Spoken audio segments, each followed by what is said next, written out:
One. Welcome back to the Comic Book Bullies with Nerd is the New Bully. I'm your host, Leroy, with my co-host. This is Eli. Yep, and we are back with another episode, and this is the Calm Before the Storm because this is episode 51. But like I said, we don't celebrate an entire year until we get to episode 52. So, Eli, I'm going to announce to you and to everybody else that we are going to do a giveaway.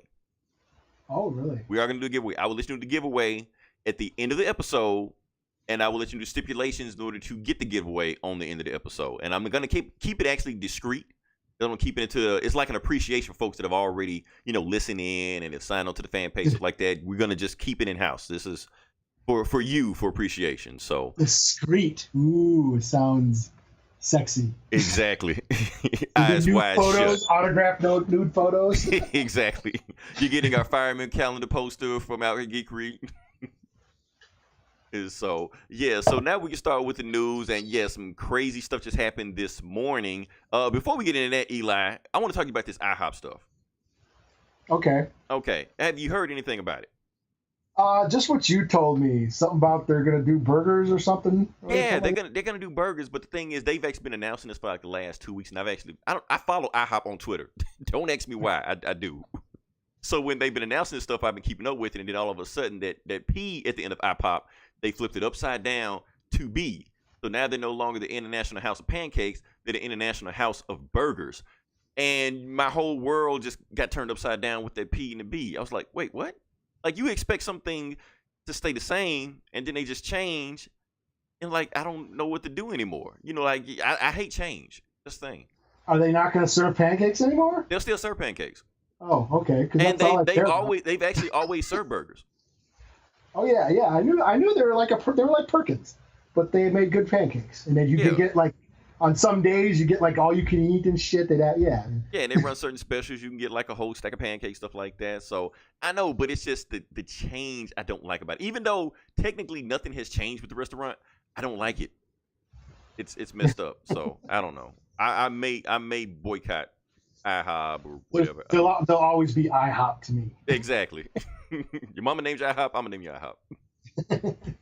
That being said, move on to the next insane, crazy news we heard this morning. You guys' favorite president, your guys' favorite president, Donald J. Trump, has announced a sixth military force for the United States, and the sixth military force is going to be called Space Force. Space Force. We're not making this up. This is not a Saturday Night Live sketch or a Dave Chappelle sketch. This is real. He's announcing a Space Force. He's going to militarize the United States in space. It's going to be tremendous. That was his exact words, So, did he watch Infinity War and, get freaked out or something like that? This shit could happen. This wall in Mexico is just not enough. We need a wall everywhere here, and I'm going to make Thanos pay for it, So, this shit is insane. It's just another way of blowing our money, but to be honest with you, Eli, this whole thing is a smokescreen. This whole thing is a distraction. That's what it is. Every time Trump does this, because we're not paying attention to what he's doing with the wall right now. Yeah. Or immigration. Or he's just getting shit on. He's just getting shit on right now with the immigration things. He's like, you know what? I want to be like Kennedy when he announced we were going to the moon. So guess what I'm going to say? Exactly. and a lot of presidents, Bush did this back in the early 2000s when the Iraq and Afghanistan wars were going on. He's like, you know what? We're going to go to Mars. He did the same shit. True. And that's the thing. I understand if you want to go to space, if you want to go back to the moon or go to Mars or go to wherever the fuck you want to go to, okay. But why are we militarizing ourselves in space? That's what I want to know. Yeah, because I don't know. It sounds cool, I'm sure. I don't know. So you want to be a stormtrooper in real life? Okay, you can really be a stormtrooper now. And basically, all it is basically protecting our satellites. That's all it's going to be. It's basically Star Wars. There was a thing called Star Wars back in the 80s that Ronald Reagan was trying to develop. Where he was going to attach nukes and shit to satellites, so he could fire nukes from space. It never really came to fruition, but that was a big thing. He was really pursuing that. And that was a smokescreen to get his, diversion from the Iran Contra. I was just about to say that Iran Contra affair, exactly. So you know what I mean? watch. They Don't just watch. pull- Yeah, they pull space out of their ass to to cover up all the stupid shit that they're doing. You know? It's probably like, what would Reagan do? Yeah. Yeah. So this is insane. This is why we always say, people, stay woke. Don't pay attention to the right hand. Watch what happened to the left hand. That being said, yeah, moving past that bullshit. Now we can talk about the actual box office numbers. And Eli, did we just do a box office BS today, or was I half asleep through that? I left I answered like one question and then I had to leave and I was just like running around all day. So Okay.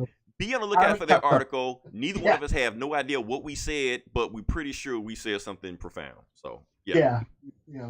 Movies make money. Exactly. That's the thing. Now, that being said, moving to the box office, Eli, give it to me. What is number one? Oh, Incredibles. Had to be Incredibles, right? It is Incredibles, and Incredibles by a wide margin. Incredibles actually did 182 million over the weekend. I don't have the numbers in front of me right now, but I think I looked at some stuff real quick. I think it is the highest grossing opening weekend for an animated movie. Domestic wise, it is the 8th highest grossing movie of all time for the opening weekend. So yeah, Incredibles just crushing numbers. I looked at the numbers for the first Incredibles. I think this opening weekend, I think it doubled the first numbers. Yeah. Yeah, so Incredibles insane. So Eli, neither one of us saw it. No, I didn't see it. This is not an Incredibles podcast. You can't hear this shit. You in the wrong place. So I'll wait till this shit comes on Netflix or Disney's streaming device or whatever like that. So why do you think Incredibles? Because remember, this is not the first time. We had a 14-year gap, right? Now we've seen this kill franchise before. We've seen it kill Sin City. We've seen it kill Independence Day. Probably some other franchise I'm forgetting about also. So why do you think Incredibles doubled its numbers than what it did in 2004? Well, because of Infinity War. Well, there you go. I think Infinity War did have a point. Because the thing is, like I said, it did address superhero tropes way back in 2004 also. But the thing was, back then, superhero movies were starting to get their groove. Like, you had Spider-Man, you had X-Men. But then you had, like, Daredevil, Incredible Hulk, and Elektra, Ghost Rider, some other bullshit out there, too. So it was like 2 steps forward, 2 steps back. So they were getting their feet wet, but they weren't like they are now. But Incredibles was that shining star, and Fantastic Four also. Don't forget about that one. So they were getting their feet wet back then, and they were dropping, doing all these superhero tropes that we weren't common to now, but it was common to, if you read comics, you knew this stuff. So it was interesting to have them. But now we live in fast forward times to 2000. It was satire. I mean, the first one was like satire back then. It was a parody, and if you were a comic book fan, if you grew up with superheroes, you got the jokes, and yeah, I enjoyed it for what it was. It was fine, I liked the first one, but yeah, we were in the midst of a first wave of geek fandom with that when the first Incredibles hit, and it came out of that because we had Spider-Man and X-Men and Elektra and shit, Heroes was on TV. Beauty and the Geek was on CW, and I don't know what the fuck that is, but okay. it was like a reality show where, it was a house where these hot chicks and then nerds lived in a house, and each one got paired up with each other, and they did these social experiments. Oh, it's like Big Bang Theory or some bullshit. It was pre Big Bang Theory. Okay. That led to Big Bang Theory. The hot chick with the nerds. Okay. It's always a gimmick. Yeah. So, but that time, Heroes and there was that first wave, and it kind of waned down a little bit. But mainly because of those crappy movies we were naming, like Elektra and Ghost Rider and Fantastic Four. It's starting to die down. And even in big names we were naming, Spider-Man and X-Men. Then you had Spider-Man 3. Then you had X-Men Last Stand. Then you had Wolverine. So, it was starting to die down after that. Yeah. I mean, and of course, Nolan started doing his Batman movies. And that, I think that was, the first, okay, can be taken seriously now.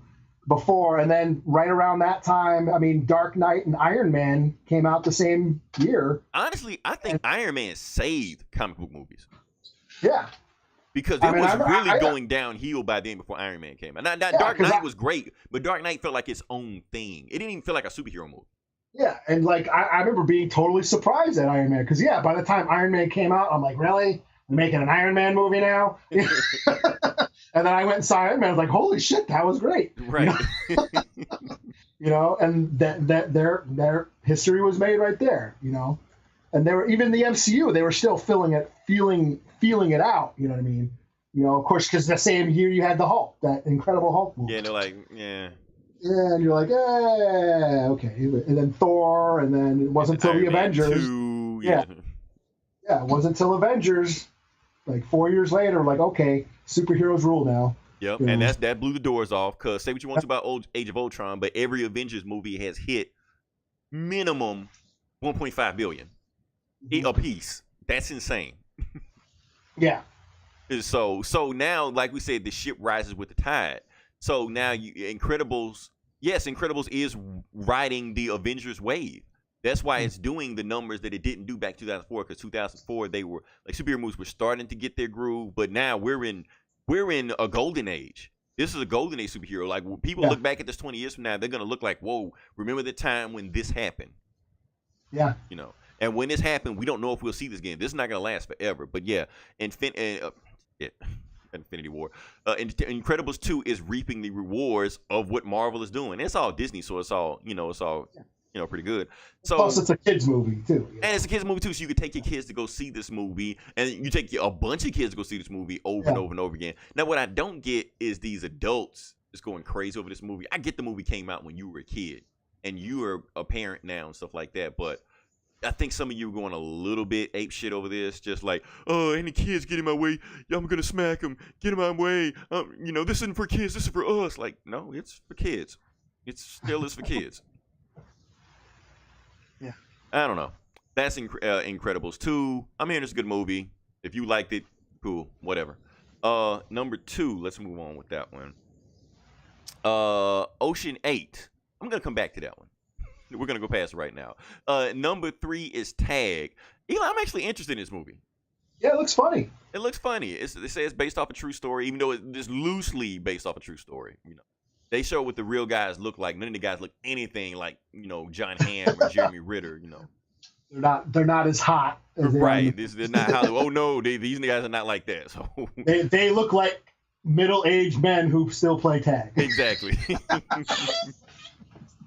What do we have? Number 4. I forgot about the Solo Star Wars Story. Let's move past that one. What number was it? Number 4. I forgot the movie came out. Yeah. Really? Number 4? I didn't even think it'd be in the top 5. I thought this was gonna be like the last weekend you could see it. Right. Before they just get rid of it. Honestly, I'm kind of shocked it is too. I thought it was going to be a lot farther down from there. Damn, I might just go check out another viewing just for the fuck of it. And still there. Nobody's going to be there, just like it was the first time we watched I'll it. have the whole theater myself. Put my feet up and fart real loud. Smoke a cigar in there, just whatever. Who cares? Yeah, man. Do some Cape Fear shit. Yell at the screen.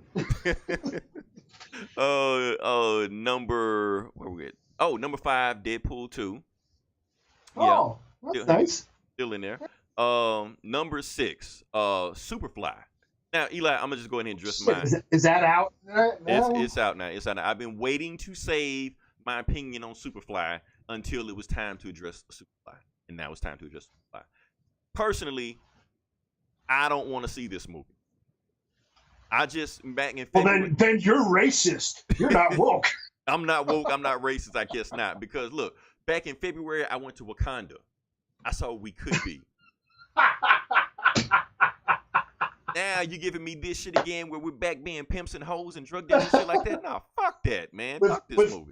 Did you see his hair? Holy shit. Fuck him and his hair. Yeah. After seeing Okoye pull off a wig and throw it at a dude, it's like, fuck, this is my head, motherfucker. Fuck your fucking beauty, fucking lifestyle and your fucking standards and shit. And this, you come up with this guy, with right. he's got a Donald Trump like wig. Exactly. I'm like, don't give me this shit, man. It felt like we're going backwards. We're going back. Now, look, I love the first Superfly when it came out back in the 70s. I watched it all the time. I remember the 90s resurgence of hood movies like Menace to Society and Boys to the Hood and Juice and Belly and all this stuff.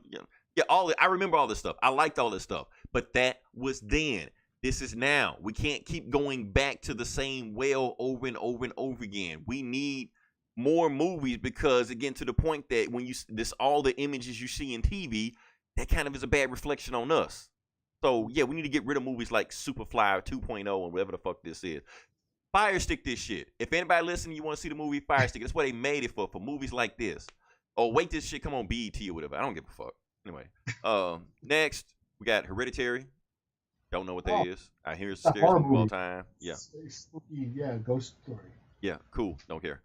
Number 8 is Avengers: Infinity War, which is still hanging in there. Oh, it finally hit $2 billion. I don't think it hit $2 billion last time we talked. It was knocking on the door, but it has finally crossed over, so that is pretty cool. Did it beat Avatar yet? I don't think it will. I don't think it will. They think Damn it. Yeah. Just fuck that movie. I think Avatar might have like another $1 billion over it. It's insane. I'll look at the numbers in just a second, but it's crazy. Number 9 is Adrift, the young adult teenage castaway movie. I don't know, whatever. And number 10, The Book Club. That's that freaky old lady movie. So yeah, that's cool. Let's go back. I'm glad you said something about Infinity War. Let's go back and see how far is it from whatever movie you just named. All time worldwide. Okay. It's about 700 million away from Avatar. Oh. It looked like it could catch Star Wars: The Force Awakens, though. Oh, okay. So Titanic, it's going to be close. It's going to be really, really close. Well, but Avatar, yeah, it's got no chance in here. So, good movie in that. Now, let's go back to what we were going to talk about. We're going to talk about Ocean 8. Now, the reason we skipped that because we want to sit down and just talk about this movie. Now, Ocean 8 was number 1 last week when we talked, and it's number 2 this week right here. But some people saying that the movie probably should be doing better than what it is. Some of the people that are saying that is one of the stars, Mindy Kaling. And not only Mindy Kaling, also Cate Blanchett voiced her opinion on the movie also. She's saying one of the reason the movie is struggling, the reason the movie is struggling with critics, because basically, and I'm paraphrasing, I should have the numbers in front of me, but she's basically saying that it's too many middle-aged white men reviewing the movie. And that's why they're getting mixed reaction because the movie, they don't understand the movie and they don't know how to, they don't know how to rate this movie. And not only that, she's actually echoing something that your Captain Marvel, Brie Larson, actually said about 2 days ago when she accepted the award, where she was also talking about how movies that weren't meant for middle-aged white men, they review them and they always give them bad scores. And she's saying that they do need to be, more people of color reviewing movies and more women reviewing movies or, whatnot. She basically, and her exact words were, I don't want to hear what a white man has to say. Her words, not mine, before you get mad at me. So, Eli, what you think about that? Do they have anything with this or are they just talking out their ass? I don't really care, but I guess to a certain extent there is. You're talking. Jesus, you're talking about like critics and then fans again. You know what I mean? Yeah. Okay. Yes, we could use anybody. Yeah, we could use more diversity in critics and everywhere. That's true. Yes, I'm all for that. But it also sounds like, oh well, you don't understand it since you're a critic, but the fans would. So that, you know what I'm saying? So it's like, and that's what it reeks to me. Like, people don't like our movie as much and they're just making an excuse now. I don't know. Still number 1. I don't know what they're bitching about. Well, it's bitching, but it is number 1. But let's look at the worldwide numbers we're looking at right now. Domestically wise, it's 78 million. So 2 weeks ahead, and he still hit 100 million yet. And worldwide, we're looking at 115 million. Now, at the end of the day, it's probably still gonna make its money back, but it's not gonna be a head over heels, success for the box office. It's probably not even gonna do as well as the other Ocean movie did. And my thing is, it's just like you said, Eli. I think that is a cop out. The answer she's giving. I think there is some validity. There is some truth to what she's saying. Porky Pig now. But at the same time, I think she is giving an excuse because, yes, okay, maybe there are too many middle-aged old white critics out there right now, and maybe they don't get Ocean's 8. But at the same time, that doesn't explain why the box office numbers are so low, nor does it explain why the user score in Rotten Tomatoes is so low. The user score in Rotten Tomatoes is actually lower than the critic score. So, and we know the user scores is not just middle-aged white men. That's everybody. I go on there. My score counts, you know. So obviously this movie is not resonating with fans or critics, either one. It's got to resonate with one or the other. If it doesn't resonate with either one of them, that's a problem. And like, she can blame her stuff on critics all the time, and she can say critics matter. I don't think critics do matter. Not as much as people like to make them out to be. There are plenty of movies out there that get, shitted on by critics all the time, and they make plenty of money and no one cares. I mean, Fast and the Furious does $1 billion. Transformers, hell, the DCEU, they make plenty of money all the time. No, and critics don't give a fuck about those movies. Hell, look at Tyler Perry. He made a career off getting shit on by movie critics. None of his movies are made for middle-aged white men. Yeah. Or maybe we just liked Ocean's 8 a lot better when it was called Set It Off. There you go. Now you're talking the truth. You know what I'm saying? And that's the thing. What does she expect from a movie that's a remake of a remake? Yeah, only with dudes. Exactly. I mean, replacing the dudes with women. I mean, that's all it is, Right. A sequel to a remake, reboot, whatever, Exactly, because she want to say the same thing about A Wrinkle in Time. Like, that's the reason A Wrinkle in Time failed. The Wrinkle in Time, and I get it. When she said when they came out with A Wrinkle in Time, they said the movie was made, for the typical middle-aged audience or a male audience. It was made for, little girls. That's what the movie was made for. And I get that. I understand that. The thing is, little girls didn't go see the movie. Yeah, because nobody fucking probably read Wrinkle in Time. I mean, I remember reading it in grade school, but I didn't think it was that cool. Well, let's be honest. How many people That's why I didn't. Yeah, I was forced to. It was one of those books you were forced to read, so therefore I didn't care about it. Yeah, but let's be honest. How many people read Infinity Gauntlet? Oh yeah, I suppose. Yeah. So, and that's my thing. I think she is making this, but she does have, I think, some truth to what she's saying.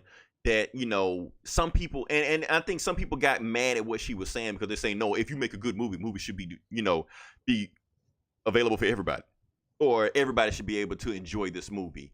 Not necessarily. I mean, some movies are made for certain people or a certain demographic, and even if you may like the movie, you may not like the movie as much as this person over here. I'll give you a perfect example. Friday. I remember Siskel and Ebert giving that movie 2 thumbs down. Now, to me, Friday is one of the funniest comedies of all time. Oh, yeah, it's great. The first one. Yeah. The first one. The first one. Not the other shit. Not the other shit. Just the first one. Yeah. So you can't say that every movie is just made for everybody. If it's made for, and they would make excuses. I like Lord of the Rings, and Lord of the Rings was an awesome movie, and Lord of the Rings is an awesome movie. I'm not knocking that, and I feel like Lord of the Movies does appeal to a wider audience. But when you got movies like Friday, or you got movies like you saying the Tyler Perry movies, they're not made for me. But at the same time, they make shitloads of money all the time. So whoever they're designed for, they do their job. I don't expect the middle-aged white man or even me to give that movie a good score. But hey, if you like it, that's fine. Yeah, it's like when I watch a horror movie, like a stupid, dumb B monster movie. I'm not gonna see what Roper says about it. Exactly. I'll probably go look at what Fangoria or Rumor, what they had to say. Exactly. People because they're the audience. You know what I mean? Yeah, people that that you think that agree with something you say. Yeah, I mean, that's the thing. Every movie isn't made for everybody. Every movie shouldn't be made for everybody. I mean, it's just like art. I mean, movies no different from any other art. I'm not gonna call Ryan Goldman and ask what he thinks about the new Jay-Z album. Because I already know his answer. So it's the same exact way. You're not gonna ask Roper what he thinks about Doomsday Clock from Jeff Johns. You're not gonna do that because he doesn't know shit about comic books. Oh, well, comic books are just designed for everybody. No, they're not. They're designed for a certain audience. Movies are designed for a certain audience. So, and I think Ocean 8, if you want to make your movie for a certain audience and Ocean 8 is not for me, or Ocean 8 is not for this middle-aged white guy, okay, I get it. But the thing is, your movie is still not resonating with your target audience, and that is the problem. And so, and another thing about not just Mindy Kaling or anybody else complaining about the stuff like this, if you're worried about your movie won't resonate with, you know, a predominantly white audience or predominantly white male audience, why are you worried about the predominantly white male audience opinion? Yeah. That's my thing. I don't understand about that. Like I see plenty of black celebrities that get, you know, mad because they get turned down for the Grammys or turned down for the Oscars and stuff like that. Why are you so concerned about that? Kendrick Lamar, why are you concerned that you didn't win a Grammy because Taylor Swift got it? Fuck that. It doesn't matter. Just if you didn't get that, you'll win another one from somebody else. If it's designed for this certain person to win, just let them win and just move on from there. Yeah, and there's motherfuckers like me that if you're nominated for a Grammy, most likely I'm not listening to you. Exactly. You know what I mean? Like, if you want to hear what I think about the Taylor Swift album, don't ask me. You know, I don't know. Even the metal, like I listen to metal. Even the metal that gets nominated for Grammys, I'm like, fuck that shit. Like, not listening to that anymore. Yeah. That being said, we can move on past that to another topic that's kind of related to it. Jamie Foxx. Okay, yeah. Yeah.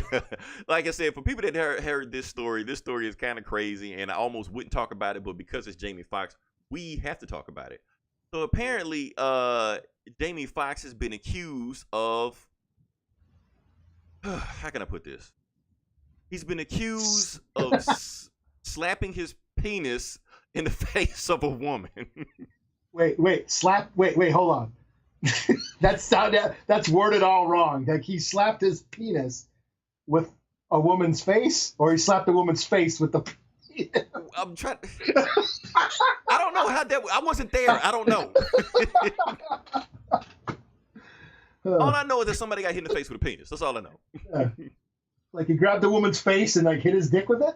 Like I don't know. I don't know if he grabbed her face, but somehow she was in penis slapping range. So something happened. You know. So either he's got like fucking, he's like Moby Dick, right?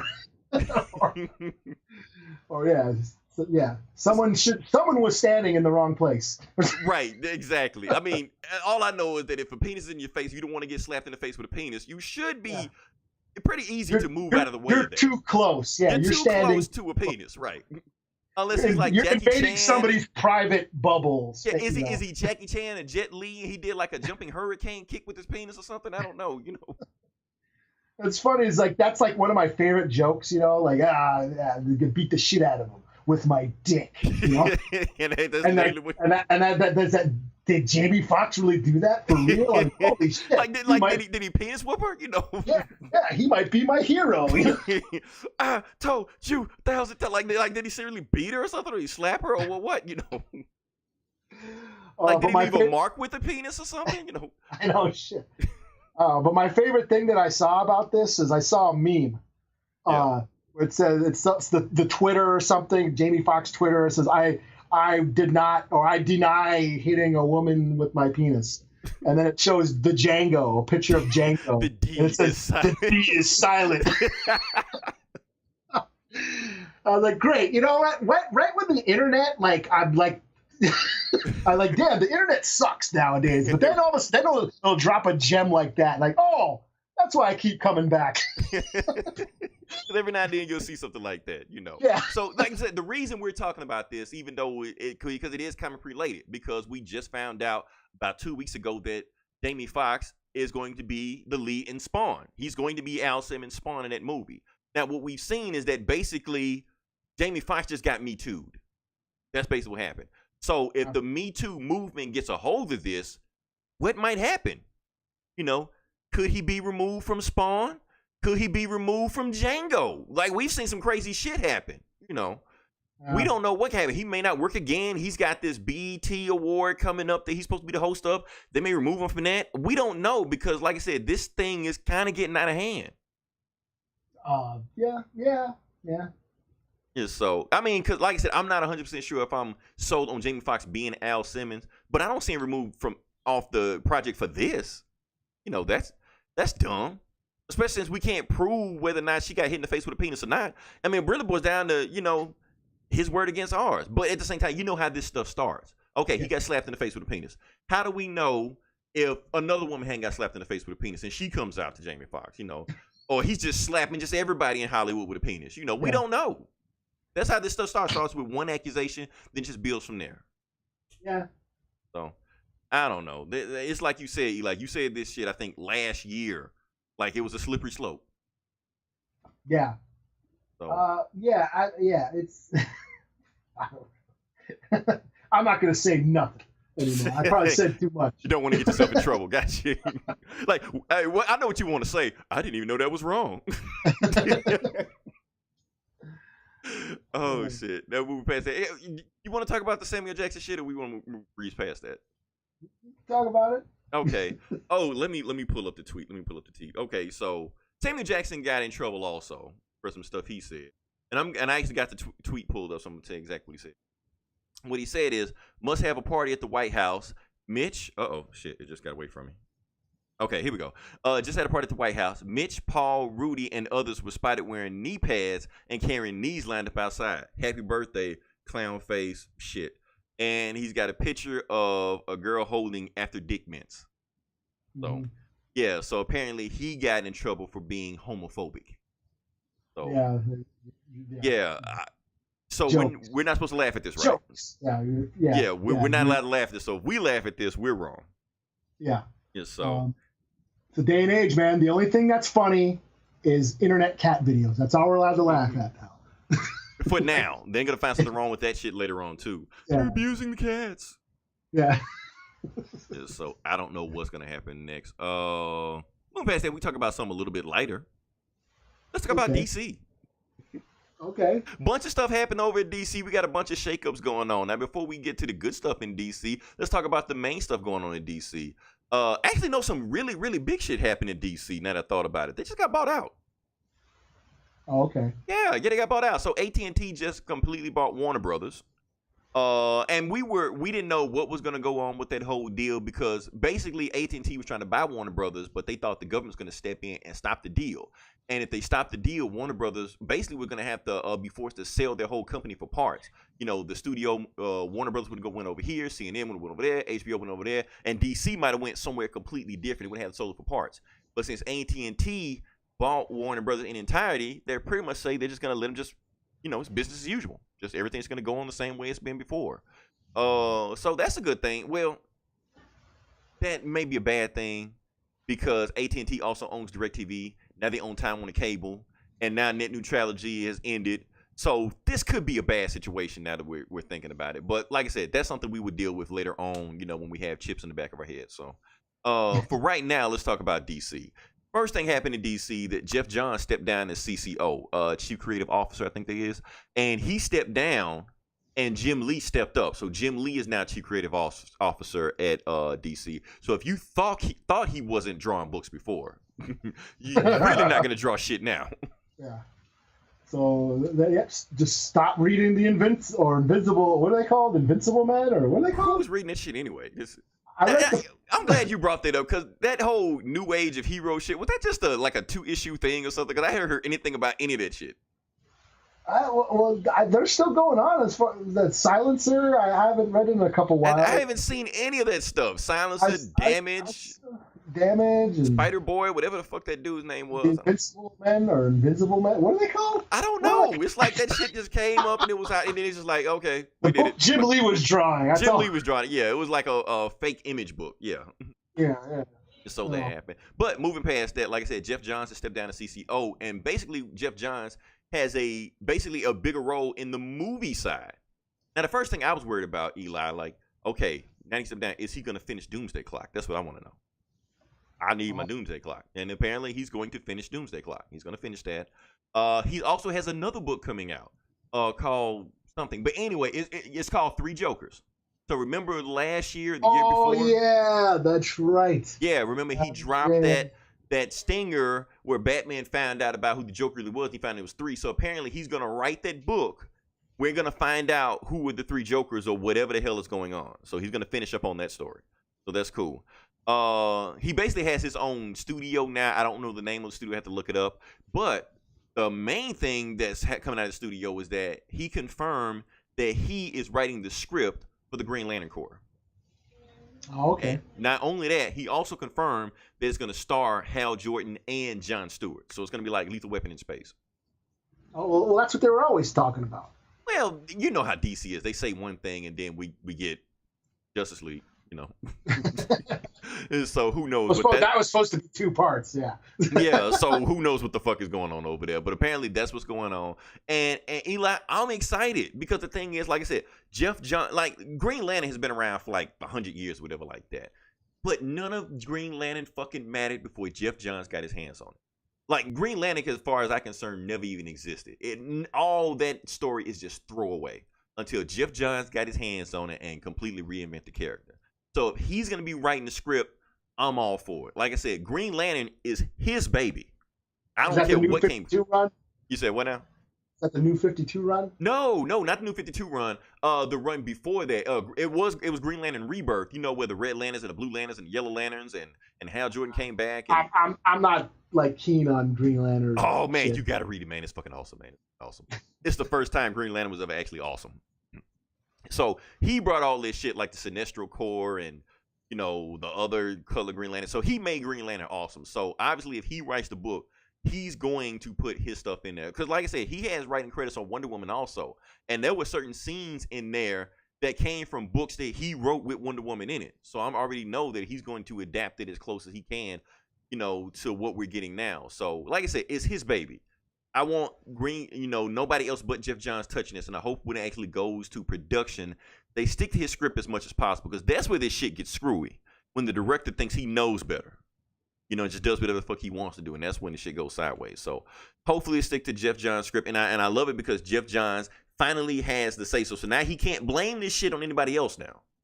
He blamed Man of Steel on Zack Snyder. You know, he blamed BVS on everybody else. But now if Green Lantern fails, that is all on him. So, yeah. Because before he had no power and he had no say-so, so it was just somebody else doing something. That being said, we can move on to some DC news. And here's the thing, like, Eli, DC is even making a comeback. Hopefully. They got 3 movies, like, in rotation right now that, you know, might make some noise. First thing, they just announced that Aquaman trailer will be available at, I think they said San Diego Comic-Con.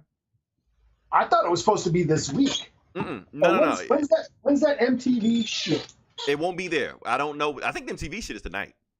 Oh, like it's happening. Well, it's happening right now. Oh, I thought it was supposed to, like, I heard like rumors that it might drop during the awards or whatever. Well, hopefully it's not dropping while we're talking. Yeah, because James Wan actually tweeted. Yeah, he tweeted that it's going to be available at San Diego Comic-Con. That's when he's going to release it. Okay, that makes sense. He already put the pictures out there. It looks awesome. I can't lie. But DC always does this stuff. They always make it look awesome. Yeah, we all shit our fucking pants when the Suicide Squad trailer dropped and how awesome that looked. That first trailer was, oh man. You're like, oh man, that's the greatest shit ever. You know, then you actually see the movie, you're like, you know. Funny thing is, somebody made a good point about that. They got a picture of Aquaman and Ocean Master. They got a picture of both of them together. And somebody actually showed a picture of Ocean Master and Aquaman in the New 52 comics. For some reason, Jason Momoa looks like Ocean Master in the comics. Yeah. And Ocean Master looks like Aquaman in the comics. It's like, what the fuck is going on? You know? It's the weirdest shit. You know, it's like they Bizarro World or whatever. But whatever. It looks awesome. They got Black Manta in there. Black Manta is awesome. So hopefully they can do him exactly. Basically, he created his own underworld utopia for black people because he got tired of fooling with white people. So he's basically Killmonger underwater. So hopefully Black Manta will be awesome, you know. So we got that. We got Wonder Woman. Like I said, we just talked about Wonder Woman last week or the week before last week, something like that.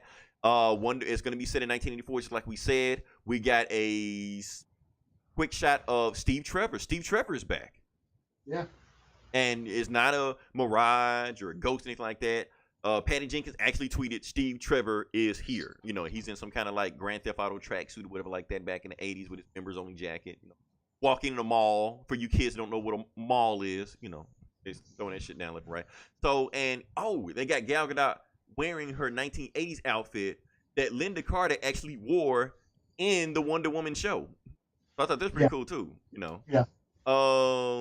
It was a third movie. Oh yeah, so we got Aquaman, we got Wonder Woman, and of course they got Shazam. You know, like I said, Shazam comes out, I think May, March, something like that. It's already finished wrapping.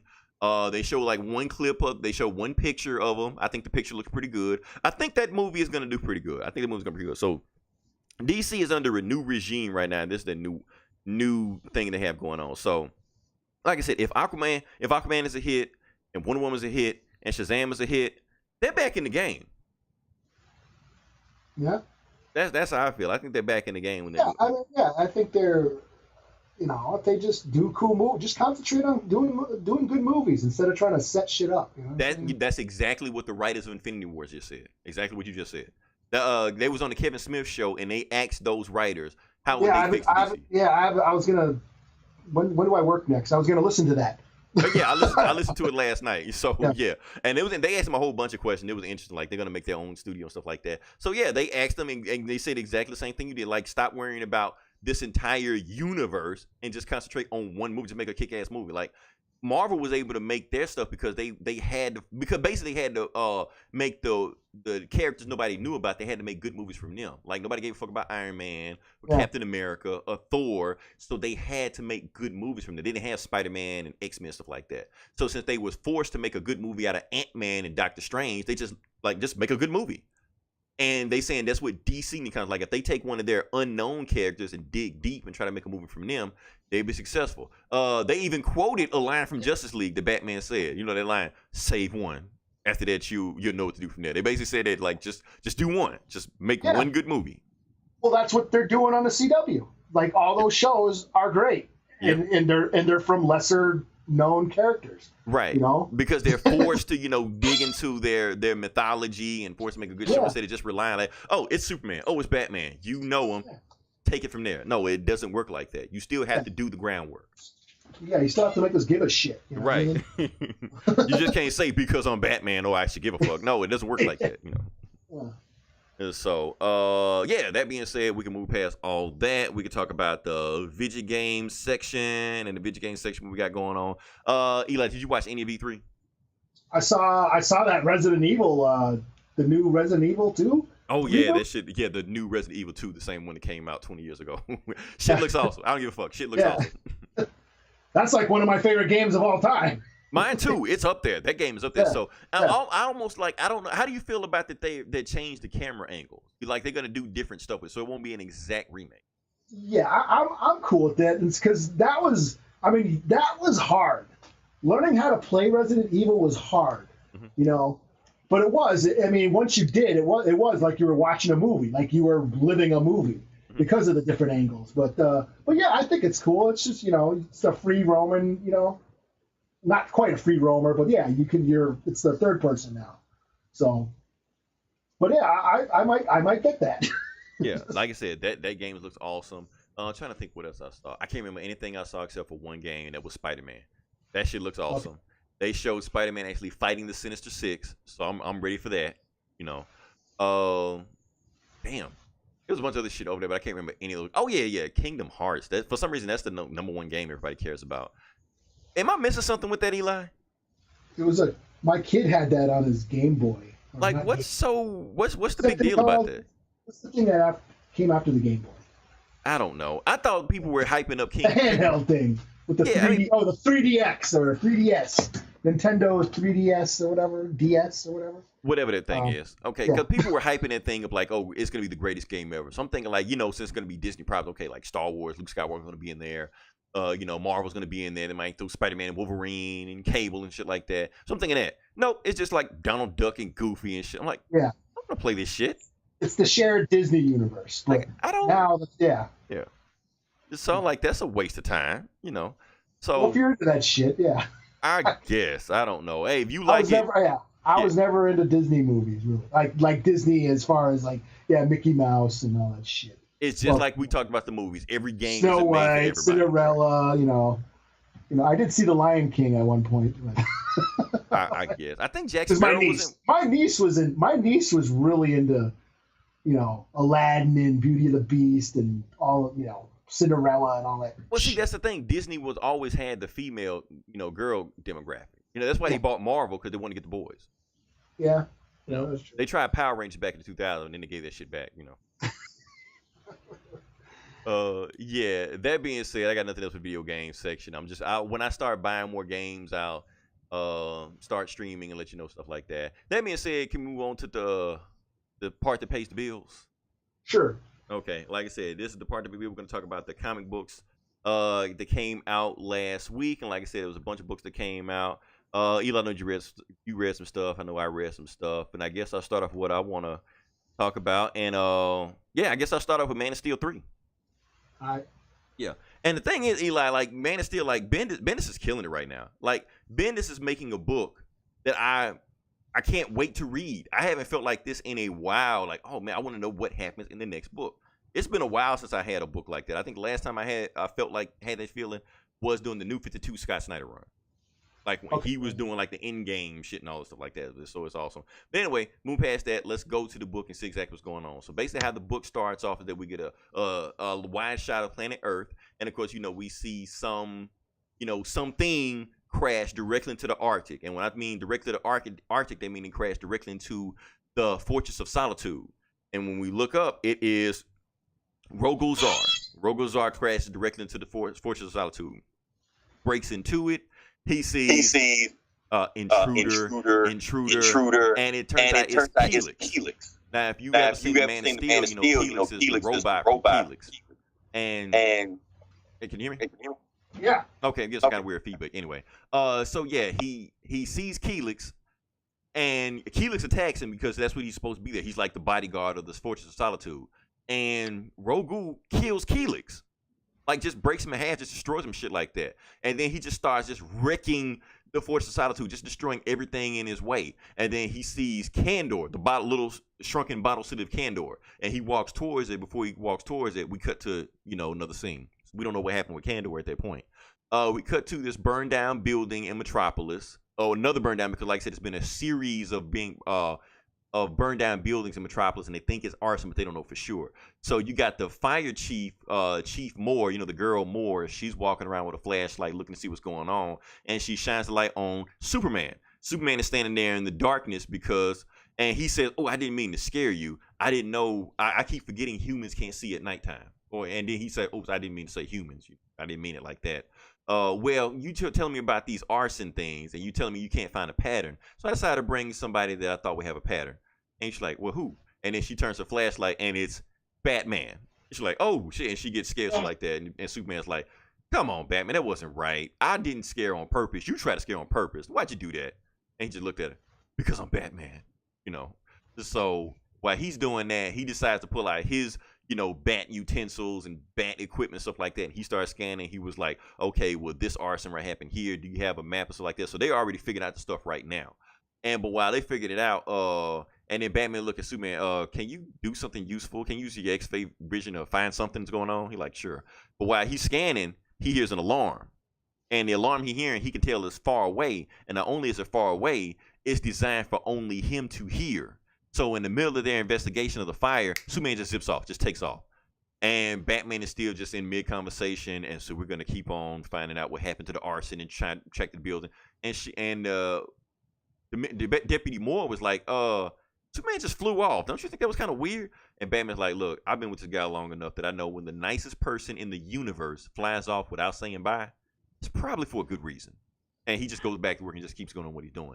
So Superman gets to the Fortress of Solitude, sees that Helix was destroyed. He sees everything rest. His statue, with his parents holding the planet Krypton, was destroyed.